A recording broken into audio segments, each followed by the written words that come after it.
And, I'm filled with shame. I'm filled with remorse. I'm filled with, oh my God, my secret's out. I'm fired from work. My career's over. My rock and roll is over. Everything's over. And I have this horrible secret and nobody can ever know. And they're going around the room and everybody's saying, my name's Joe, I am an alcoholic. My name's Shirley, and I'm an alcoholic. And it's getting closer and closer and closer. And I'm like, am I going to say it? Am I going to say it?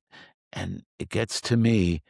And I said, my name's Don, and I'm an alcoholic. And to this day, I can feel the tingles, like that suddenly something happened and some weight came off my shoulders because for the first time in a room full of people who also said it, who had been through, I suddenly realized I'm in a room full of people who have been where I've been, who understand, who I can relate to, even though I've carried this all by myself, all alone. I've always thought I was alone with these crazy, terrible thoughts and with this horrible secret that I need to drink every day, that I'm an alcoholic.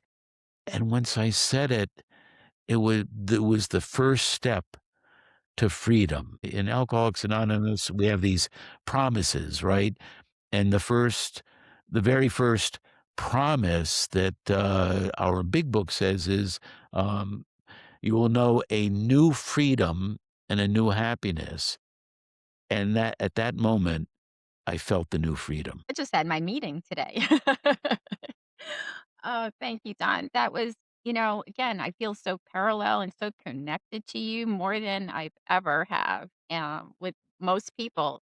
Even though, and we hear that, right? If we hear our story in the rooms, we consider ourselves pretty lucky, in the sense that, someone else has walked very similar path to me, and that's where I would always look for a sponsor with it that had similar background, or storyline, as myself. I felt the same way the last time I walked into a meeting in 1994, and my son was 5 days old. I was still in active addiction, up to that point. I was on medication assistance treatment, I was on methadone, and walking into a woman's meeting, and one I was, like, walking into the twilight zone, right? Everything was in slow motion, and Yeah.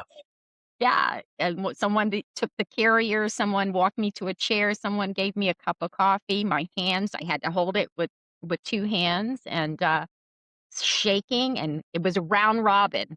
I remember going into the city to the How Club, where, they always had a round robin, or the room was always filled with so many people, so you never felt alone. You were, like, shoulder to shoulder.